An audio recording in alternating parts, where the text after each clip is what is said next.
Hey, today I'm going to teach you how to help your audience listen. Because if you are a communicator, you have to help the audience listen. And I want to help you help your audience listen. Today we're going to accomplish this by talking about several obstacles to listening. So let's get started.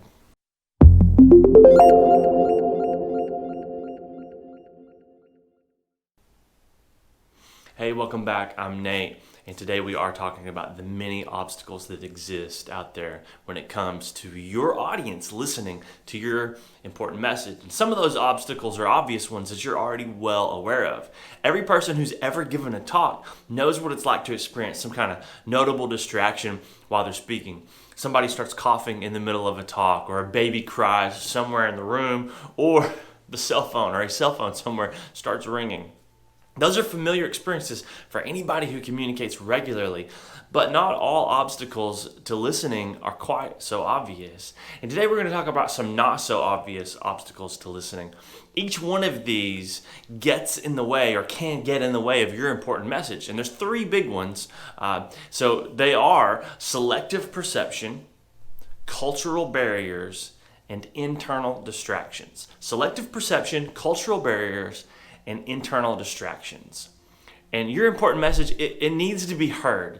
And so I want you to be able to deliver it in a way that helps your audience overcome these barriers to listening. So let's get into the first one. The first obstacle to listening is selective perception. We have to recognize as communicators that people listen selectively. People listen selectively. Audience members, they process information differently, and each member of an audience filters information through their experiences and their knowledge and so many other variables. Think about this for a second. Have you ever been accused of having selective hearing? I know I have. Why? Well, it's because all of us, we pay attention to certain messages, but we ignore others.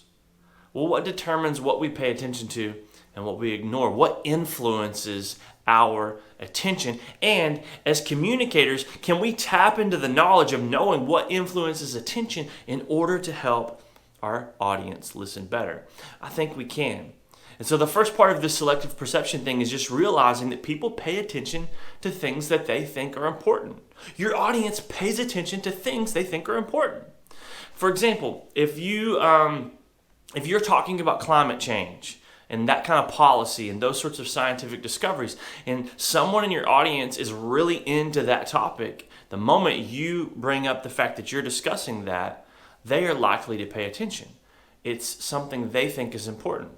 When someone mentions that new trailer for a movie that you've been anticipating for months, you start paying attention. This happens to me a lot, this one.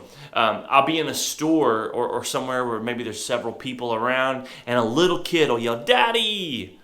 And I'm paying attention because I'm a dad, and I'm used to hearing the word daddy yelled out to get my attention. Our attention, it's influenced by what is important to us. And that can fall on any line of the spectrum, anything that you hold to be valuable. Importance determines attention. You're always consciously evaluating the messages that you receive. We talked about that in another video. So if it's not important, you're checking out, you're not paying attention, and your audience is the same way. So you have to craft a message as a communicator that adds value. I talk all the time about communication being an act of service, that you serve your audience by building a talk that delivers something helpful, important, and valuable. Well, how do we do that? How do we add value?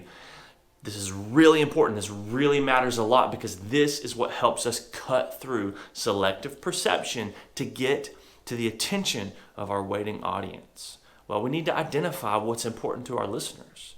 You make sure your message touches on something that's important to them. You're showing, in other words, you're showing your listeners what they have to gain from your talk. You're delivering an opportunity for a better life through your message. You're solving a problem of some kind. Maybe it's a lack of knowledge. You're correcting a misunderstanding. Maybe you're equipping them for some new task or career or discipline. Maybe you're encouraging them to try something they've never tried before, or just to improve themselves in some way. Or you could be persuading them to come to a new idea, to think a new way about something, to try a new product, or to tackle a new habit to help them grow as a human being. But if you show your listeners what they can gain and what they have to gain, they're more likely to pay attention if they believe that your message is valuable. Also, you can touch upon listeners' experiences and their backgrounds. If you reference something that they're familiar with, that helps. You're connecting with them. You're building common ground. Sometimes it's like, making a joke out of something that they're used to. In my classroom, I like to make jokes about Netflix and different shows that people watch, and The Office and that kind of stuff. It's silly, but it works. People pay attention. You have to just find what works for your audience and your message and use that. It's not the same for every speaker, and it's definitely not the same for every audience. Another thing that can help when it comes to getting through selective perception and commanding our audience's attention is realizing that repetition influences attention. In other words, be repetitive. If something is worth remembering, it's worth repeating. In fact, I'm going to say that again. If something is worth remembering, it's worth repeating. Your key ideas, they need to be repeated. You're creating familiarity with them for your audience. In fact, new research suggests that audiences need to hear something about 8 to 10 times before they begin to actually remember it. Repetition is your friend. Why? Because if it's worth remembering, it's worth repeating. And by repeating it, you're making it familiar. The second obstacle when it comes to listening is cultural barriers. Cultural barriers. Every communicator in every setting has to overcome cultural barriers. This isn't limited to things like language and nationalities or ethnic differences. Almost anything can become a cultural barrier. Think about things like ideologies, political leanings, hobbies. All of those lead to a sense of cultural identity and belonging. By keeping things simple and clear, you can overcome a lot of cultural barriers. So as a speaker, I try to do these 5 things to eliminate cultural barriers. The first one is I try to just cut out idioms or slang, or I try to define them. This might be jargon. It might just be, cute pop culture phrases or something along those lines. I will use them occasionally, but only for the sake of humor. Never as a serious point or part of my talk, okay? The second way to cut through cultural barriers is to speak at an appropriate rate. Try not to talk too fast or too slow. You got to know your audience for this one. The third way to cut through cultural barriers is to pay attention to pronunciation and articulation. This isn't always an easy one. You have to really rehearse to nail this one, and it can be hard sometimes. Being rested when you speak, making sure you're not hungry or you've had a drink before you go on stage or whatever. Those are great tips to help with pronunciation and articulation, which are hard words to say in and of themselves. And then number 4, when it comes to cutting through cultural barriers, be alert to nonverbal cues from an audience. Just watch your audience if you can. Clue into whether or not they look tired or disinterested or whatever the case might be.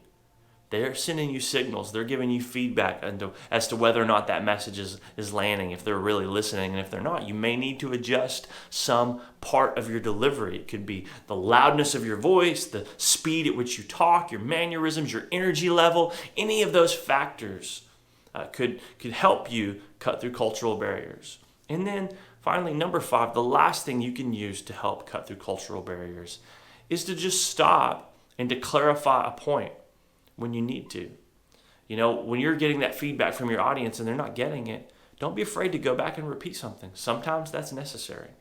But we all face cultural barriers. Every communicator in every situation comes up against cultural barriers, and we have to figure out a way to navigate them. Those 5 things will help you do that. The third obstacle to listening is internal distractions. Internal distractions. It's easy for you and I to recognize external distractions. Those are the obvious things, the noise or movement or temperature changes, etc. Those kinds of things obviously influence listening, and we're used to those. Every communicator faces them. But because listening is a conscious action that's focused and purposeful, we also have to help audiences overcome internal distractions. Listening, it's just something that's done on purpose, and you're going to have to help your audience overcome themselves sometimes. But let's be honest, sometimes you can't. You're not always going to win this one. You can't put yourself in their mind and control their actions, obviously. But you can try to build a powerful sense of empathy. And empathy goes a long way when it comes to overcoming internal distractions. So there's a few ways that we can build empathy. One of those is with story, which we've talked about in another video before too. I'll link it down below. Story is the most powerful empathy building tool that you have as a communicator. Telling a story that someone can relate to, it builds instant connection with that person in the audience. So if an audience feels connected, they're going to be less distracted. Story, it's this exercise in both empathy building and persuasion. You think about this for a second. Have you ever watched kids play for very long? Maybe you haven't, but if you have watched kids play for very long, what do? Well, typically they play out stories that they've heard, or they recreate them in some way. I got 4 little kids in my house, and I see this happen every day. Well, I have news for you. Grown-ups, we like to think we're different, but we're really not. We pretend we're logical, rational creatures, but we're not. We don't make decisions just based on information. We make decisions on how we feel about the information that's presented to us. And stories are amazing ways to model and transfer empathetic emotions that drive an audience toward your desired outcome. They will almost certainly get an audience to listen to you. Not every story connects with every person, but most people will clue in to a story that relates to them in some way. So find the right story for the right message for the right audience. Another way that you can build empathy with your audience is through what's called an accusation audit. This is a great empathy building tool. This is how an accusation audit works. Basically, if you know that your audience might disagree with you, you state it plainly. You say it plainly on the front end of your talk in some way. So it might sound like this. You would say something like, when you hear what I'm about to say, you might think I have no idea what I'm talking about. Or it could be, you might think I'm completely unqualified to speak on this. Or it could be something like, when I finish talking today, you're going to think I'm nuts. All of these sound crazy. They fly in the face of conventional speaking practice, which teaches you to establish your credibility. But sometimes doing the opposite is a great way to build empathy with an audience and to get them to listen. For example, I was giving a talk on parenting a couple of years ago, and my kids are all young, but 2 years ago they were even younger. I knew there were a lot of people in the audience with way more experience when it came to parenting than I have, and I said this as an accusation audit. Some of you have forgotten more about parenting than I will ever know. And that talk was one of the most well-received talks I've ever given. Why? Because that statement is an empathy-building tool that gets people to connect with you. It's like giving the audience permission to disagree with you. You're giving them control. You're putting them in the driver's seat, and it increases their empathy for you. They want to know, they want to see if you're really going to screw it up. And if they're checking and listening and paying attention, that's exactly what you want. So try the accusation audit. It works. Okay, well, what about the things that you can't influence? You can You can help when it comes to selective perception. You can get through cultural barriers. And of course, this last one, you can get through internal distractions in some capacity. But there are aspects that you can't influence. There's plenty of things as a communicator you just can't control. You can't influence somebody who's a lazy listener. If they're lazy, they may just check out, and you can't help somebody not be tired if they had a tough day or whatever, or stayed up all night the night before. We've all seen someone who tried to get through to people who were lazy listeners, and they just overdid it. Maybe they were hyper or they were loud or whatever. To be honest with you, that's annoying. Don't be that communicator. Humor can help as an attention-getting device, and it can help reel people in, even people who are lazy listeners. But you have to be careful with humor. You have to know your audience well, and you got to use the humor effectively in order not to offend and to have the opposite effect. Also, beside kind of the opposite side of laziness is overconfidence.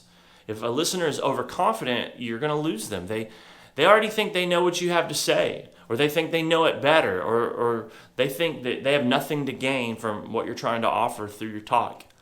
Those are tough crowds, and you can't always win them, but you can do your part to craft a message that adds value to those who decide to listen.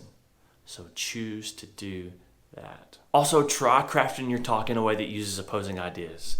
If there's counterpoints to your angle of your message, then offer them as questions that you ask. You write literally the question into your talk, and you say it as if you were a member of the audience. And then you answer that question with your own key claims or evidence or ideas. What you're going to be doing by doing this is you're creating the semblance of a conversation, which is typically easier and it's more engaging for the audience. But it's worth repeating here that this won't always work. By summarizing opposing views correctly and then addressing them, though, you're taking a big step toward building empathy with someone who may disagree with you. And an empathetic connection is the first and biggest step toward getting someone to listen to your important message. So today we talked about 3 obstacles to listening, things that get in the way of your important message: selective perception, cultural barriers, and internal distractions. Your important message needs to be heard, so deliver it in a way that helps your audience overcome these barriers to listening. If you have any additional ideas about how you can help an audience listen, let me know what's working for you by leaving a comment below. Thanks for watching.